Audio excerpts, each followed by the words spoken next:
मेरे दिव्य गुरुदेव श्री परमहंस योगानंद जी के द्वारा ये टॉपिक असंप्रज्ञात और संप्रज्ञात समाधि यानी कि निर्विकल्प व सविकल्प समाधि के चरण परमहंस योगानंद जी समझाते हैं।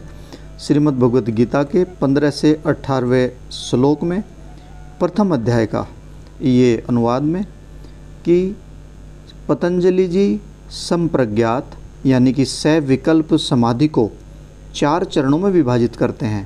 पहला, संदेह से भरे मन से मिश्रित अंतर्ज्ञान युक्त अनुभव, ये प्रथम समाधि है जो सविकल्प समाधि का अनुभव बताते हैं। दूसरा, सविचार यानी कि अंतर्ज्ञान युक्त अनुभव जो विवेक से निर्देशित और बुद्धि से मिश्रित है। और तीसरा, स आनंद, जब आनंदमय भावना के द्वारा प्रतिपादित अंतर्मुखी अंतर्ज्ञान युक्त अनुभव मिलने लगते हैं। और चौथा, सस्मिता यानी कि अस्तित्व की विशुद्ध भावना से मिश्रित अंतर्ज्ञान युक्त अनुभव। ये 4 अवस्थाएं जो अंतर्मुखता यानी कि प्रत्याहार के पश्चात आती है।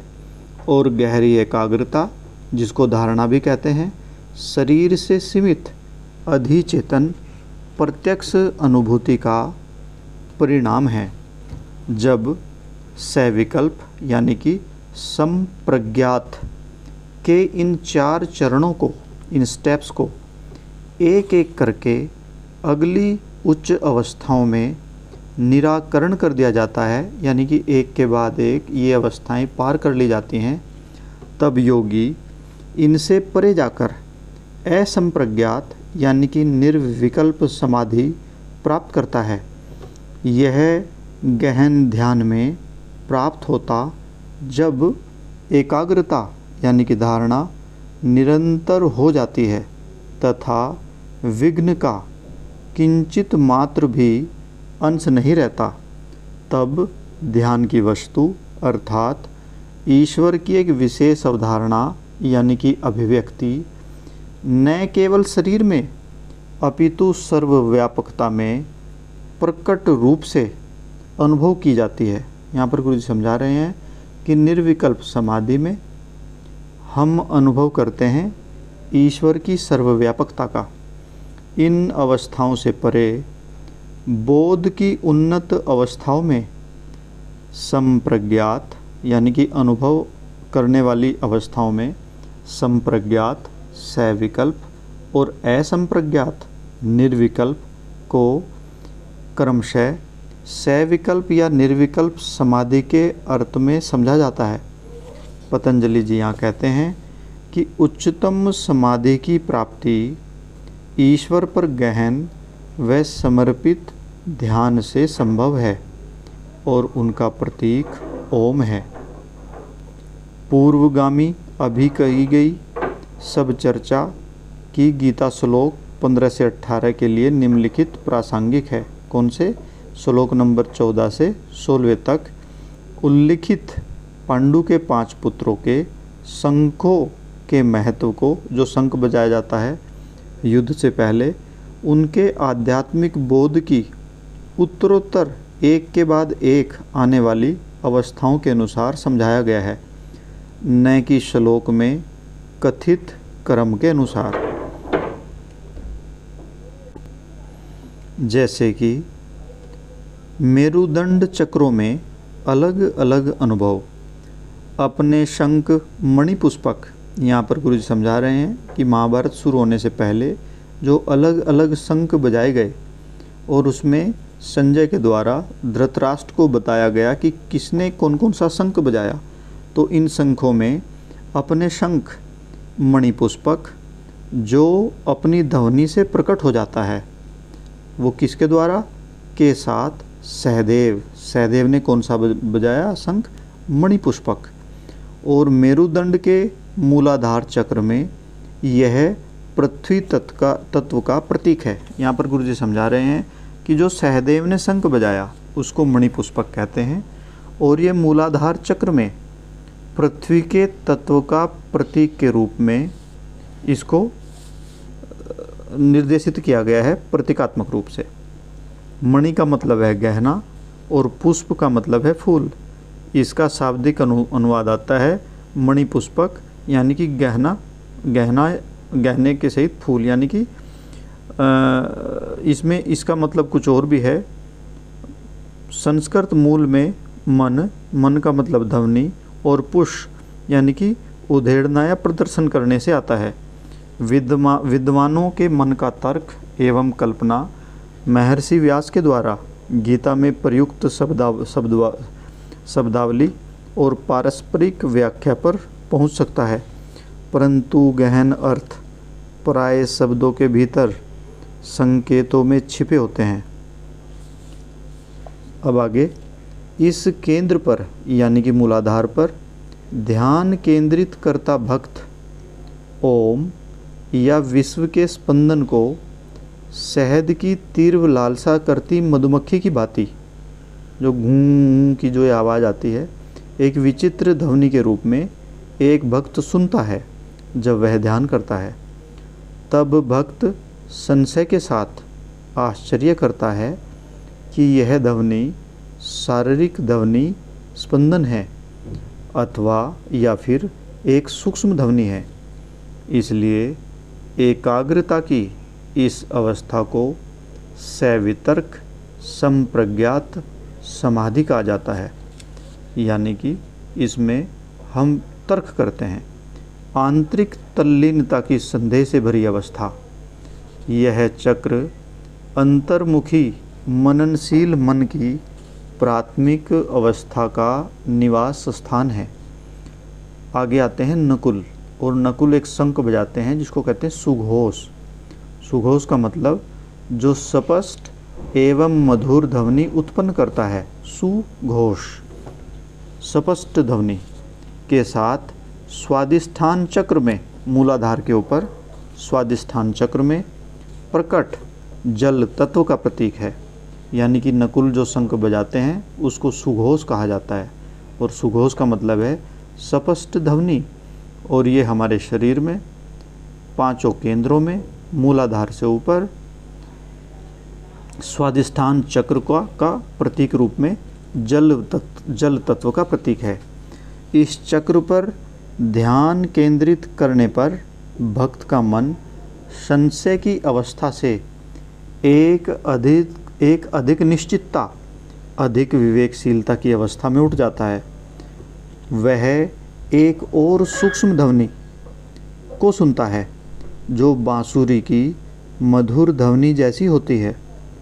संशय दूर हो जाता है और उसकी बुद्धि, एक भक्त की बुद्धि इस ध्वनि की प्रकृति की था लेना आरंभ करती है, इसका पता लगाना आरंभ करती है।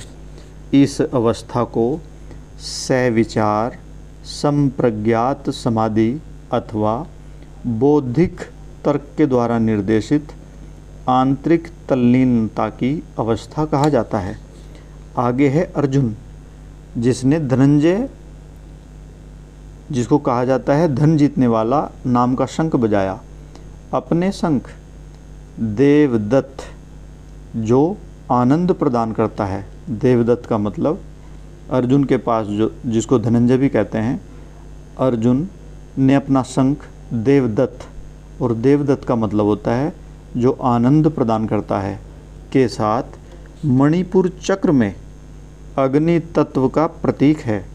इस चक्र पर ध्यान केंद्रित करने वाला भक्त वीणा जैसी सूक्ष्म ध्वनि सुनता है। संशयग्रस्त मानसिक स्थिति तथा विकासशील बौद्धिक अवस्था के समाप्त होने पर अब वह प्रत्यक्ष आत्म साक्षात्कार की अवस्था प्राप्त करता है, जिसमें ध्वनि की स्पष्ट धारणा तथा उसकी वास्तविक प्रकृति, आंतरिक तल्लीनता की एक आनंद में भावना तथा स आनंद संप्रज्ञात समाधि उत्पन्न होती है। आगे है भीम। भीम अपने पौंड्रक यानी कि जो विखंडित करता है नामक शंख के साथ अनाहत चक्र में प्राण शक्ति या वायु तत्व का प्रतीक है। इस चक्र पर ध्यान केंद्रित करता भक्त ओम यानी कि ईश्वर के प्रतीक की एक सूक्ष्म दीर्घ घंटे की ध्वनि सुनता है। जैसे कि किसी घंटे को बजाते हैं तो उसमें से वाइब्रेशन निकलती है और दूर तक जाती है, ओम। तो मानसिक, बौद्धिक और बोधगम्य अवस्थाओं के विलीन हो जाने पर भक्त एक अंतर्ज्ञान युक्त आंतरिक परमानंद में पहुंचता है, और जिसमें अहंकार चेतना मिश्रित होती है। शारीरिक चेतना के रूप में नहीं, अपितु पृथक अस्तित्व की चेतना या मैं हूँ की विशुद्ध भावना के रूप में। यह सस्मिता संप्रज्ञात समाधि की अवस्था कहलाती है। आगे है युधिष्ठिर। अपने शंख, जिसका नाम है अनंत विजय, वह जो अनंत को जीत सकता है, के साथ विशुद्धाख्या चक्र में आकाश तत्व का प्रतीक है। इस चक्र पर ध्यान केंद्रित करता भक्त ओम की सर्वव्यापक आकाशीय स्पंदन की अनंतता को नियंत्रण करने की अनंत रूप से विस्तारित होती ब्रह्मांडीय ध्वनि को सुनता है, जो मेघ के गर्जन अथवा दूर से एक शक्तिशाली समुद्र के गर्जन के समान है। इस अवस्था में अंतर्मुखता के 4 पहले कहे गए चरणों में मानसिक मानस, बौद्धिक बुद्धि, अनुभूतिक्षम यानी कि चित्त और अहमवादी अस्मिता को विलीन कर लिया जाता है, हटा दिया जाता है, जिससे एक अनंत परमानंद की विशुद्ध सहज धारणा ही गहरी अवस्था की प्राप्ति हो जाती है, जिसे असंप्रज्ञात समाधि की यानी कि निर्विकल्प समाधि की अवस्था कहा जाता है। यद्यपि मानव की चेतना के संज्ञानात्मक साधन कॉग्निटिव इंस्ट्रूमेंट्स इस अवस्था में विलुप्त हो चुके होते हैं, तथापि असंप्रज्ञात समाधि बेहोशी नहीं है, अपितु आत्म साक्षात्कार, आत्मा की विशुद्ध अंतर्ज्ञान के माध्यम से अपने आप को प्रत्यक्ष जानना है। जब भक्त की अहम वृत्ति यानी कि पृथक अस्तित्व की भावना को पार कर लिया जाता है, उसकी चेतना संपूर्ण आकाश में ओम के आकाशीय स्पंदन से एक रूप हो जाती है। सीमित शरीर से अनंतता में विस्तार करके उसकी आनंद में चेतना सर्वव्यापक हो जाती है। भगवान श्री कृष्ण, जिन्हें यहाँ ऋषिकेश इंद्रियों का स्वामी कहा गया है, अपने पांचजन्य नामक शंख को बजाते हैं, जो 5 तत्वों को उत्पन्न करता है। यह ध्वनि 5 निचले चक्रों की ध्वनियों का मिश्रण है। इस विशुद्ध या अविभेदित ब्रह्मांडीय ओम स्पंदन है। प्रणव के 5 ध्वनियों के इस संगीत को संयुक्त मेरु शीर्षीय या कृष्ण चैतन्य के केंद्र आज्ञा चक्र में सुना जाता है। यहाँ भक्त एक महानतम सविकल्प समाधि का आनंद लेता है। वह ईश्वर का उनके सृजनात्मक पक्ष जो ओम स्पंदन के रूप में प्रकट है, उसका पूर्ण बोध प्राप्त करता है। प्रारंभ में शब्द यानी कि सृजनात्मक स्पंदन पवित्र आत्मा था, और उसके बाद वो शब्द ईश्वर के साथ एक था। तब ईश्वर वही शब्द था, यानी कि ओम के रूप में परमेश्वर के साथ अंतर संपर्क चेतना को सर्वव्यापी कृष्ण चैतन्य कूटस्थ चैतन्य तक उठाती है। कूटस्थ चैतन्य से होकर उन्नत योगी सहस्त्रार में ब्रह्मांडीय चेतना तक आरोहण करता है। जब सहस्त्रार में भक्त ब्रह्म चैतन्य ब्रह्मांडीय चेतना प्राप्त करता है तथा अपनी इच्छानुसार कभी भी इस अवस्था में प्रवेश कर सकता है और जब तक चाहे इस अवस्था में रह सकता है, इस समय में वह उस समाधि को सर्वोच्च अथवा अंतिम अविभेदित अवस्था निर्विकल्प समाधि में अनुभव करके धन्य हो जाता है। जब योगी का ईश्वर के साथ मिलन इन उच्च अवस्थाओं में अनुभव किया जाता है, जिससे चेतना मेरुशीर्ष आत्मा की विशुद्ध अधिचेतन अवस्था भ्रूमध्य कुटस्थ अर्थात कृष्ण चैतन्य या परमस्थ ब्रह्म चैतन्य के चक्रों में उठा दी जाती है, तब यह संप्रज्ञात और असंप्रज्ञात सविकल्प और निर्विकल्प के उच्च महत्व को क्रमशः सविकल्प समाधि और निर्विकल्प समाधि के रूप में जान लेता है। संप्रज्ञात सविकल्प समाधि में परमेश्वर का सवितर्क अनुभव नकारात्मक रूप से संशयग्रस्त नहीं है, अपितु श्रद्धा और आश्चर्य के साथ पूछा गया एक प्रश्न है, क्या ये वास्तव में परमेश्वर हैं जो विश्व में इतने मौन और अदृश्य रूप से उपस्थित रहे हैं? क्या यह सत्य है कि वे अनंत मेरे पास आए हैं? इस तरह के सविचार अनुभव ईश्वर की प्रकृति के कई पक्षों और गुणों, ब्रह्मांडीय प्रेम, परमानंद, ज्ञान आदि का एक तीक्ष्ण बुद्धि द्वारा किया गया विवेक है। स आनंद अनुभव अनिर्वचनीय आनंद का रसपान करने का अनुभव है, जो नित्य विद्यमान, नित्य सचेत और नित्य नवीन परमानंद की ईश्वर की शाश्वत प्रकृति के साथ संपर्क करने से ही आता है। सस्मिता की अवस्था में भक्त अपने विस्तारित अस्तित्व को अंतरिक्ष के प्रत्येक परमाणुओं में अनुभव करता है, मानो संपूर्ण सृष्टि उसका अपना शरीर हो गया हो। वह पूर्ण शांति की अवस्था है, जिसमें भक्त का एक दर्पण की भांति सब वस्तुओं को प्रतिबिंबित करता हुआ देखता है, यानी कि अपने से ही प्रकट सभी वस्तुओं को देखता है। जब भक्त ब्रह्म चैतन्य में आरूढ़ हो जाता है, ईश्वर के साथ एक अनुभव करता है और ईश्वर अनुभूति एवं सर्वव्यापकता की इस अवस्था को शरीर चेतना और भौतिक गतिविधियों में वापस आने पर भी बनाए रखता है, तब उसे निर्विकल्प समाधि प्राप्त कर ली है। अब गीता श्लोक 17 और 18 में अन्य प्रमुख पांडव योद्धाओं का वर्णन किया गया है, जिसका महत्व पहले के श्लोकों की व्याख्या में सविस्तार बताया गया है। ये दिव्य पांडव भगवान श्री कृष्ण और 4 पांडवों के नेतृत्व का अनुसरण करते हुए अपने अपने शंखनाद करते हैं। ये सहायक नाड़ियाँ, सूक्ष्म तंत्रिका धाराएं और प्राण शक्ति की वाहिकाएं, जिसकी स्पंदनात्मक गतिविधियां भी विशेष ध्वनियाँ उत्पन्न करती हैं। ध्यान में ये सभी सस्पंदन, ये सभी कंपन पूर्ण शरीर और मन को आध्यात्मिक बनाने और चेतना को भीतर आत्म साक्षात्कार की ओर ले जाने के लिए ईश्वर की ओर मुड़ जाती हैं।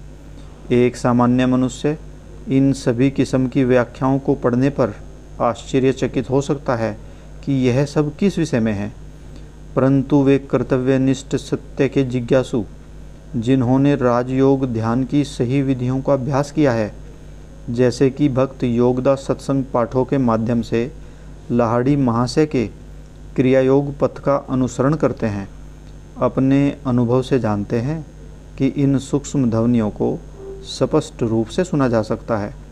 इस सत्य को योग प्रविधियों के किसी भी अभ्यासी द्वारा सुना जाता है और सिद्ध किया जाता है। सार्वजनिक जनता के लिए उपलब्ध एक बुक में मैं मूल प्रविधियों को, क्रिया योग ध्यान की प्रविधियों को नहीं दे सकता, क्योंकि वे बहुत पवित्र हैं और पहले कुछ प्राचीन आध्यात्मिक निषेध आज्ञाओं का पालन अवश्य किया जाना चाहिए, जिससे यह सुनिश्चित हो सके कि वे श्रद्धा और गोपनीयता के साथ प्राप्त की जा सकती हैं और उसके पश्चात उनका सही विधि से अभ्यास होता है। तथापि मैंने संपूर्ण पुस्तक में पर्याप्त सैद्धांतिक स्पष्टीकरण देने का प्रयास किया है, जिससे कोई भी बुद्धिमान सामान्य मनुष्य संतुष्ट हो सके कि योग वास्तव में एक विज्ञान है जो भारत के प्राचीन संतों के द्वारा पूर्ण रूप से सुव्यवस्थित है। पवित्र श्रीमद् भगवत गीता की व्याख्या की तैयारी में मेरा उद्देश्य एवं प्रार्थना यह है कि योग विज्ञान के उचित ज्ञान एवं प्रयोग के द्वारा नए हृदय एवं मन भौतिक, मानसिक एवं आध्यात्मिक आशीर्वादों के लिए ग्रहणशील बन जाएं तथा उन भक्तों की प्रगति शीघ्र हो जाए जो पहले से ही योग पथ पर दृढ़ हैं। जय गुरु जी।